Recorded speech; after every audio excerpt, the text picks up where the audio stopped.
The A, B, X, or Y buttons on Xbox Elite Series 2 controllers can develop issues such as not registering a push on their own, getting stuck down, and a host of other issues. The causes of these issues vary, but it's usually dirt buildup, or worn parts, or broken parts, or even a combination of these things. There's really no way to tell which of the causes it is, so today I'm going to show you numerous solutions you can try, starting with simple ones that don't involve going inside the controller, and then moving on to more complex solutions that do involve going inside the controller. Start with the first thing, see if it worked, and if not, move on to the next thing. With any luck, you won't need to use this entire video. The first thing you should try is taking a small piece of cardboard from anything you have laying around, like a packaged product from your kitchen or whatever, and make a wedge out of it, like so. Then whatever button is giving you the issue, press it down, and then take a corner of that wedge and stick it into the gap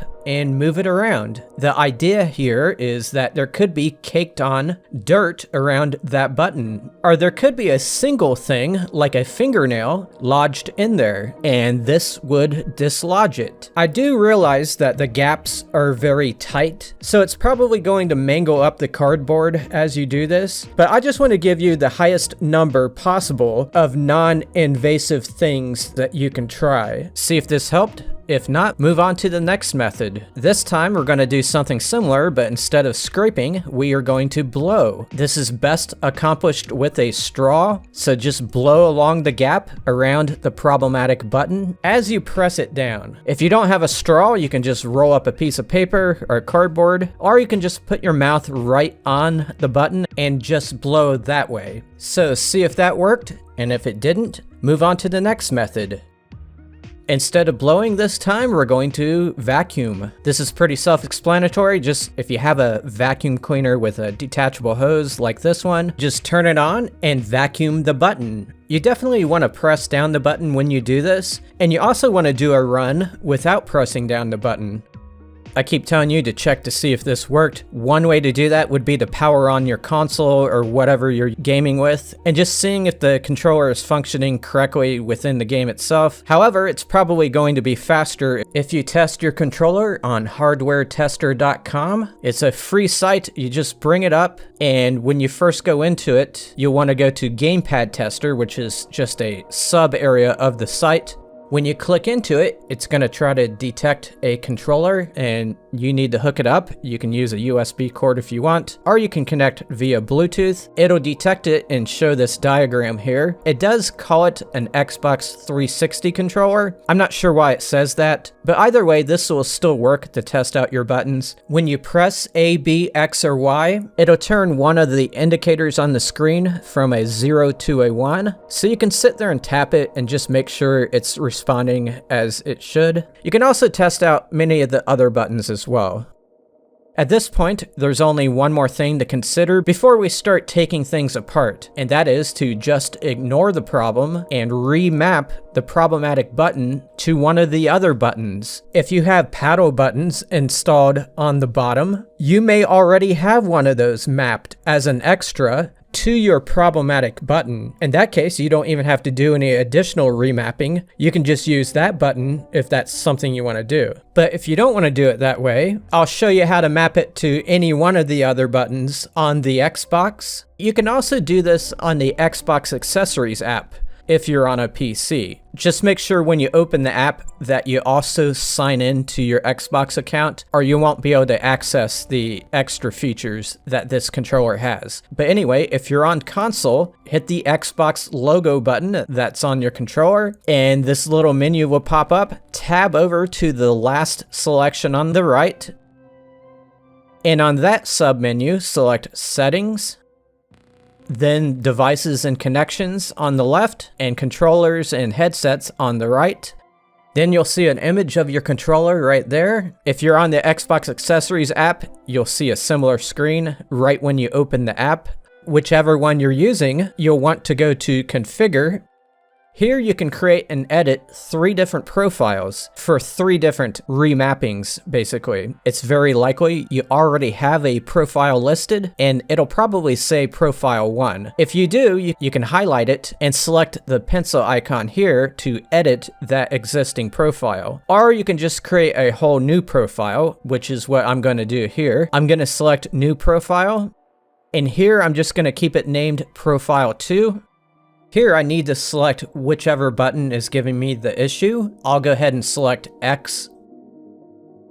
Then this little menu will come up. I'm just going to leave the first thing highlighted and hit A. And here I can select whichever button I want to map it to and hit A. I'll choose the Y button. You'll get this screen again. Hit B to back out of it. It's now showing a box above the button showing that it's been remapped. Now, I mentioned that you can also do a duplicate assignment to one of the paddle buttons. If yours isn't configured, you can go down to the bottom here and select one of them, and it'll pretty much take you through the same process I just showed you with the other buttons. I'll hit B to back out of this screen. Profile 2, which I just configured, is out to the side here. I'm now going to place it into a slot. With Profile 2 highlighted, I'm going to hit A and change it to slot 2. It now indicates it's in slot 2. Then I need to go to my controller and hit this center button right here, and I need to keep hitting it until 2 lights are shown right here. That indicates I'm using the second slot. So now the remapping is in place. For this method, we are going to remove this outer covering right here, and that will allow us to get closer to the A, B, X, and Y buttons. And from there, we can do a much deeper cleaning. Getting that cover off is a challenge. It's not screwed on. You have to pry it off. And the thing is, it is stuck on there using tabs and a little bit of adhesive. First, remove the thumbsticks and remove the D-pad. And as a precaution, you might want to remove these bumpers from the back. They might get snagged or something as we're working the controller here. You just have to tilt them and they'll come right off.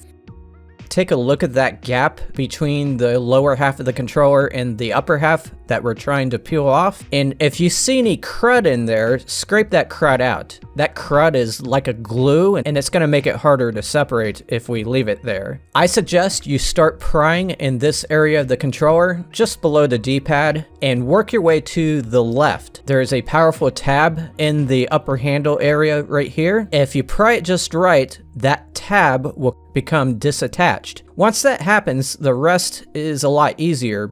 Just note there is a weak point, and that's between the B button and the edge. There's very little plastic there, and if you apply too much pressure at that point, you could cause a crack like this one. Now, it's just a cosmetic crack, but I imagine you don't want this to happen to your controller, so that's why I'm having you start things on the left and working your way to the right. If you started on the right, it's more likely to crack. Once it gets separated enough, you just need to pull it apart.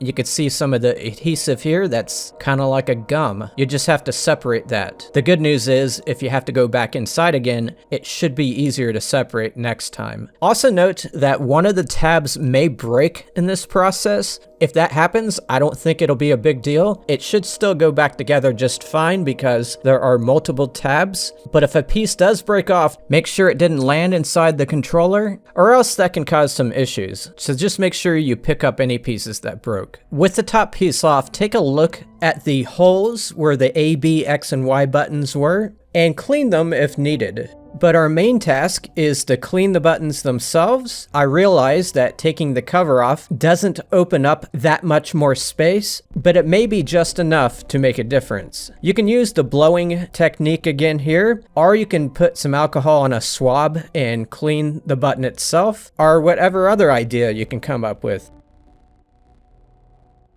This is where things get very risky. You may want to watch this entire segment before deciding whether or not to go through with it. This time around, we're going to go deeper into the controller and we're going to take apart some of the pieces that make the A, B, X, and Y buttons work. And this will allow us to once again clean, and we can also inspect to see if things are damaged. The first thing we need to do is take the bottom cover off the controller. So we need to remove these 6 screws. If nobody has been inside before, one of those screws will be covered by a sticker. You need a size 8 Torx security bit. The security bit part of it is very important because that means there's a little dimple in the middle of the bit, and as far as I know, you cannot turn these screws unless you have that little dimple in there. With the screws removed, we can now begin separating the 2 pieces. There's really no good way to describe it, you just have to pry it out. And this part we'll just set aside. During all this, one of the vibration motors may have come out. If so, just stick it back in the holder. All you have to do is just stuff it in there. So we are going to remove this whole top mechanism. There's a center part here, and we'll remove that first. It's held on by these 2 little tab things here. We need to pry those up, and once they're loose, we need to pull up on the back of that centerpiece.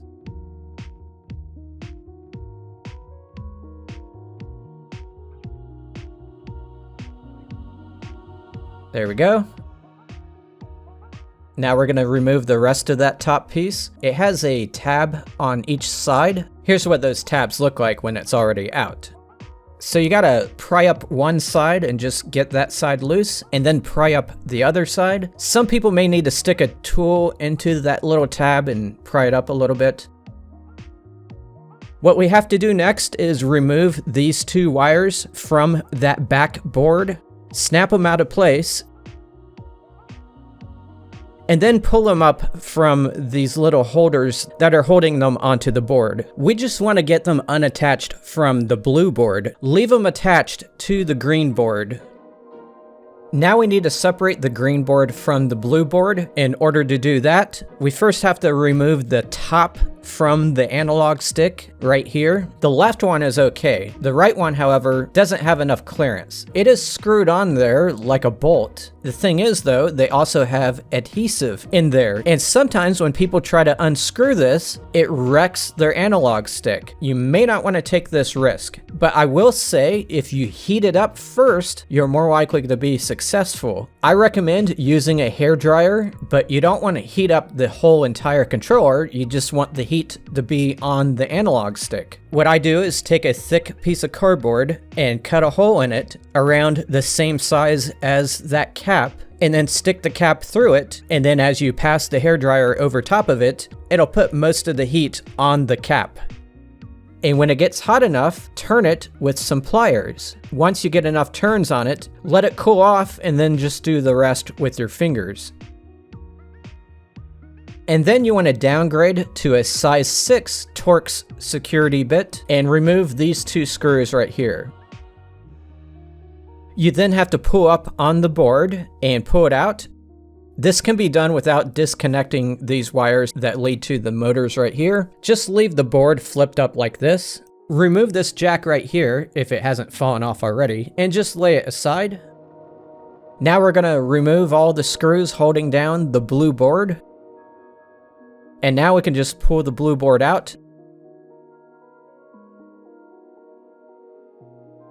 With it all the way out, we now have access to these buttons. Start by removing this silicone pad. If this little plastic button comes off with it, just set that aside for now.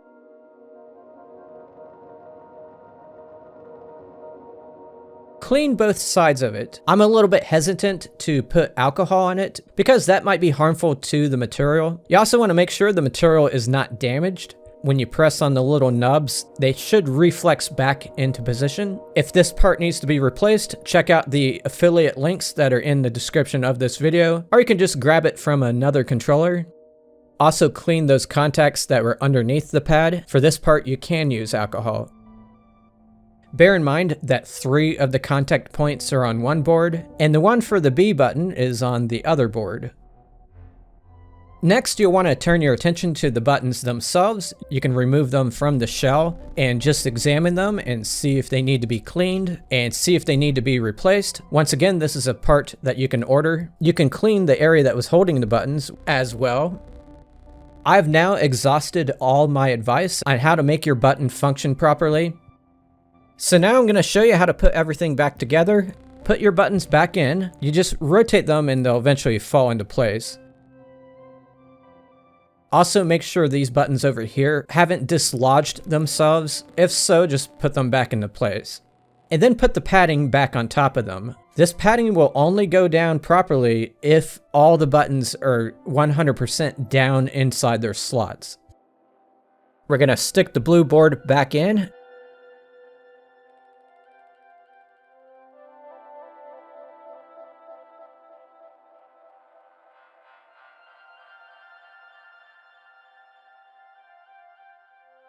Then reinsert these screws. Put this jack back into place. The little metal contacts need to face upward. Then we're going to push the green board back into place.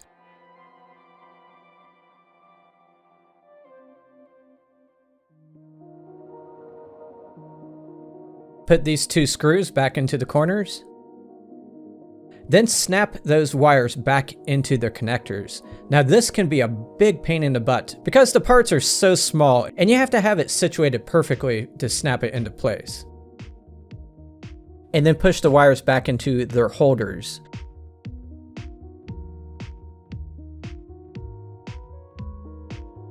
Next, you want to screw this analog stick back on. Start off by just using your fingers to do it. And near the end, you want to tighten it up with some pliers, but do not over tighten it. We're going to snap this long piece back onto the buttons at the top. That's basically how you do it. You snap it back into place. And then the middle piece will snap back into place.